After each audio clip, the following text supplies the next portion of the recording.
Hey guys, it's Ray and welcome to this new video. This is gonna be an ultimate Bandos solo guide. This is probably gonna be the biggest guide I've ever made. I spent a lot of time and work in this video, so please, at the end, if you liked it, please give it a rating, a thumbs up. Please leave me in the comments what you think of it, and if you like my videos, subscribe. So I hope you enjoy. We're gonna kill the avatar of Bandos. And the avatar of Bandos is General Kree'Arra. Its combat level is 624. It has 2,540 life points. It attacks with both melee and ranged, but melee is his strongest attack.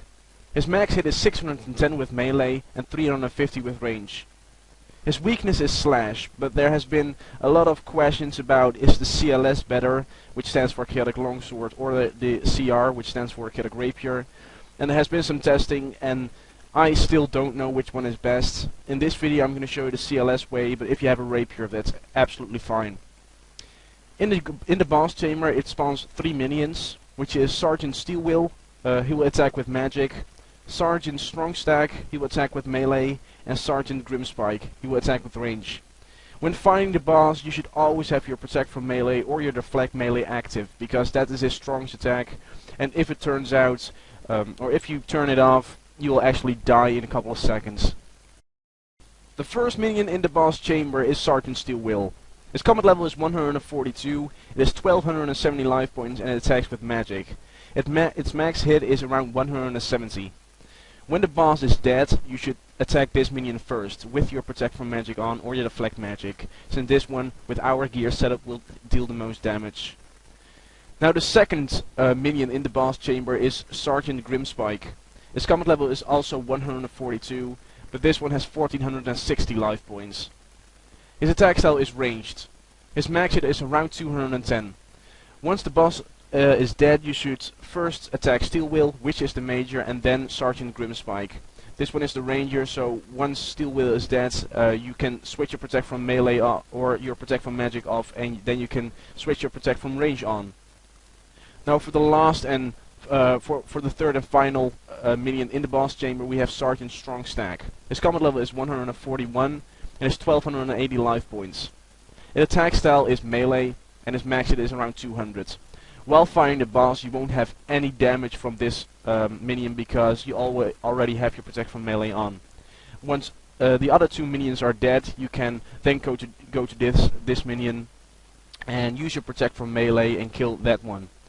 If the boss spawns already while you're killing this one, it's not a big deal since you already have your protect from melee on, so you won't get hit as much. Now the gear setups, I'm gonna quickly go over them. First of all, we have the Carol setup, which is in my opinion the minimum setup you should bring.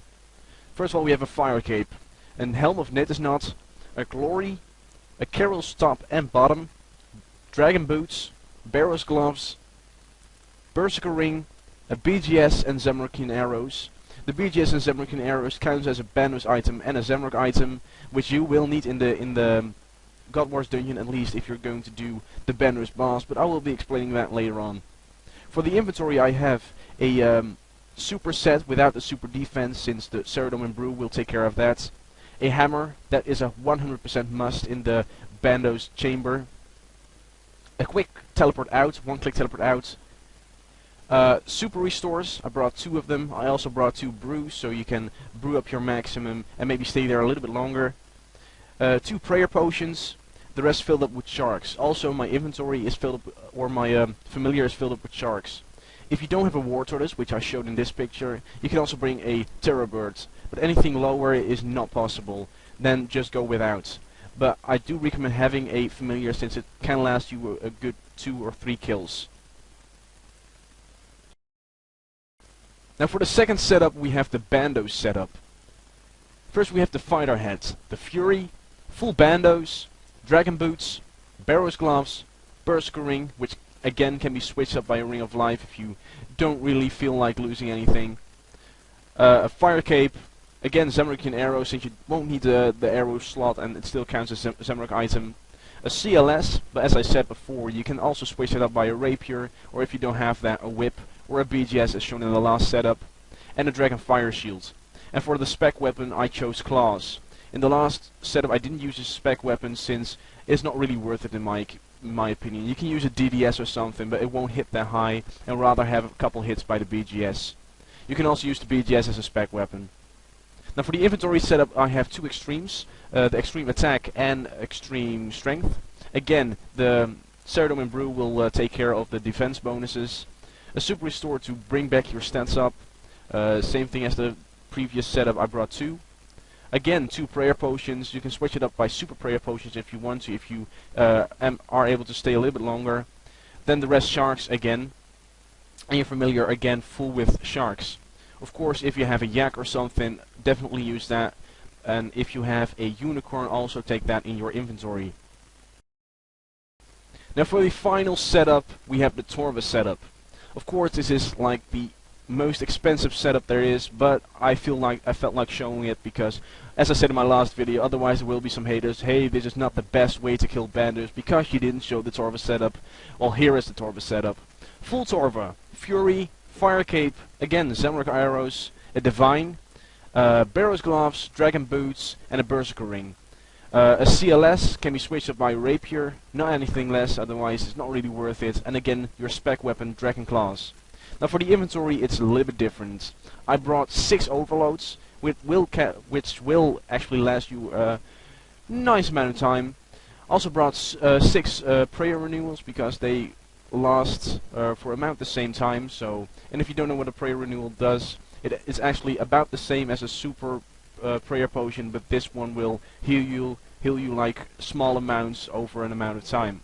I only brought 1 brew since I have 1 unicorn summoned. He will do most of the healing. I also brought some unicorn scrolls and an extra unicorn pouch to last a little bit longer.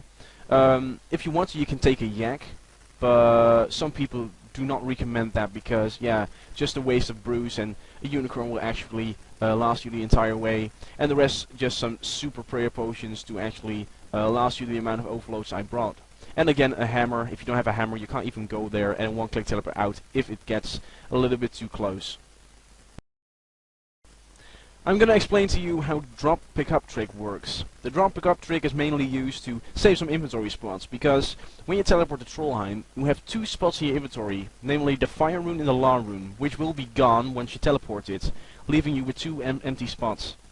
Now, to actually cancel this out, we first teleport, drop 2 sharks, then teleport back, get 2 more sharks from the bank, and then teleport to Trollheim. Then picking up the 2 sharks who were lying there, and then your inventory will be full, so you don't waste any useful inventory spots. Now getting there is quite simple. First you'll teleport to the top of Trollheim. You'll just walk out of the mountain on the west side, as you can see me doing right here, then walk past the trolls. The trolls can hit you with range, and they will actually hit quite accurate. They won't hit that much, but there are a few and they hit quite accurate, so it will actually hit you with quite amount. So I recommend praying range here. They will be unaggressive if you are 137 combat or over, I believe. Then you can lift the boulder, or you can squeeze past the boulder. You will need 60 strength to lift the boulder, and you'll need 60 agility to squeeze past the boulder. You should already have this, because I don't really recommend going to Bandos if you don't have 60 strength. Now there are some wolves. They are quite high combat. They can hit you quite a lot, so I do recommend praying melee. Now once you enter, since you don't have a Ceridome item, pray magic, because otherwise you'll get hit by the Ceridome mages, and then walk a little bit north. And there's the spot where you're gonna get KC. Now I'll tell you how the God Wars dungeon works. In the God Wars dungeon there are 4 main bosses: Ceridome, Zamorak, Bandos, and Armadillo. Armadillo being in the southwest corner, Ceridome being in the southeast corner, Zamorak being in the northeast corner, and Bandos in the northwest corner. Around their strongholds, or whatever it is, there will be minions of the Bandos god.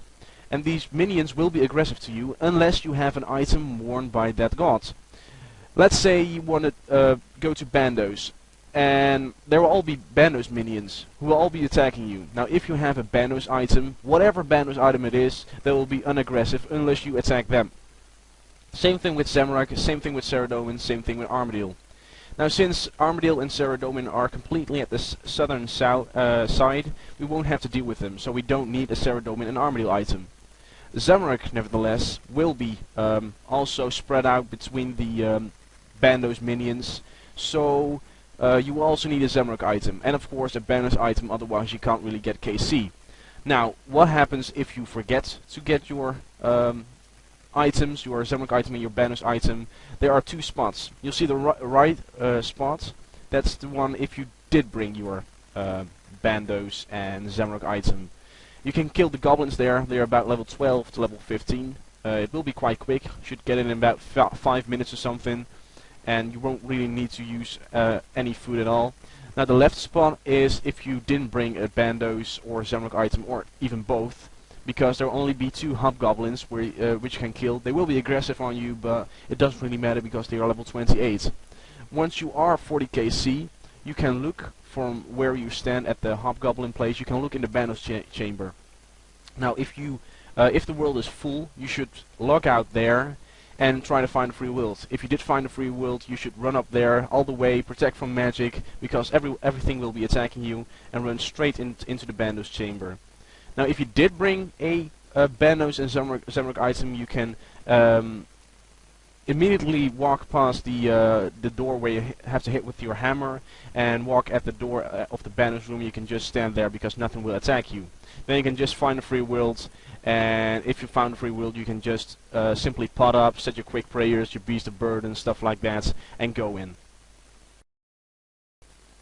Now here is an example of a lower level setup going to Bandos. Now once you finally got a free world, it might take a while, but once you finally got a free world, you should first set your quick prayers, which should be protect from melee or deflect melee, and piety, chivalry, or if you have it, turmoil. I do have turmoil, but I just want to show you a lower level setup. Drink your extreme or super potions and start hitting the boss. Also, drink your super or your Ceridome brew and your super restore just before you put up, so you can have your maximum life points actually above 990, as you wouldn't, which is not possible if you're just using sharks. Now, as you saw, the boss was already half dead when I entered the boss room, so I didn't really get the drop. Now, as you'll see later on, there is some guy who actually killed the boss halfway, or maybe even red barred, and then tallied out.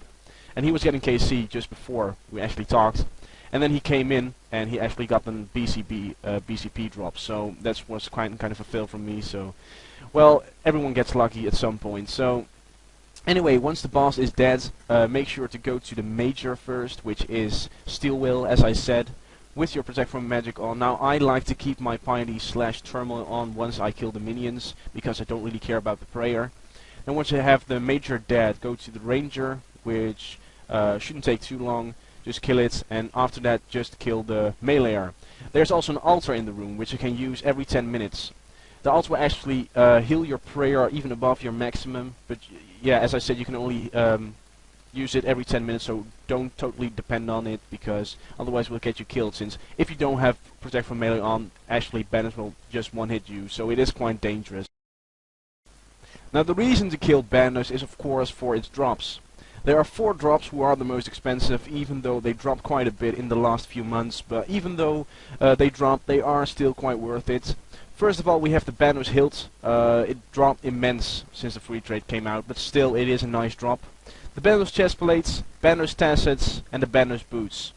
The tassets and the chest plates are now actually the most expensive drops, so if you get one, definitely pick it up. And I also recommend saving that one real good, or even tapping immediately, but yeah. On screen you'll see some requirements and recommended stats you have to actually kill Bandos. 85 plus attack, strength and defense, but I do recommend 90 plus just to hit a little bit more and get hit a little bit less. 60 plus prayer to use at least chivalry, of course 70 plus for piety, and 95 plus for turmoil.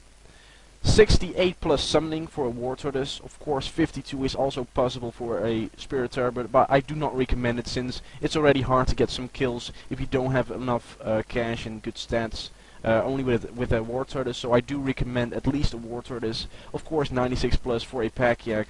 Also, like a midway version is a 88 plus for a unicorn. 20 mil plus cash to spend just to get some gear, some I don't know, some potions, some food. I have no idea on what you should spend it, but at least some cash to actually get started. But I do recommend 100 mil+ to get some good gear, some good potions, and maybe some Sarah brews and stuff like that. Also, 96 Herblore Plus is recommended for overloads because overloads do help quite a bit. I have overloads myself and I absolutely love them because you can use Ceradome brews instead of sharks, and you don't really need to repot on the super restore. So these are the requirements to go kill Bandos, but I also thrown in some recommendations, so I hope this helped. Well guys, I hope you enjoyed this guide, I hope you learned something, and I also wish you the best of luck at Bandos to get some good drops and make some money. Now please, as I said, leave me in the comments what you think of it. Tell me what went well, what didn't went well, so I know what I can improve in my next guide. Also go to my channel, I have a lot of these kind of guides. I make skill guides, boss guides, anything. I also have an Armadale God Wars guide, which I will show a link on the screen right now, so you can click it and go to that guide. If you like this guide, please give it a rating, a thumbs up, and as I said, leave me in the comments what you think. Also subscribe if you like any of my other videos, so you'll be up to date what videos come out, and you'll be the first one to watch it. Goodbye guys!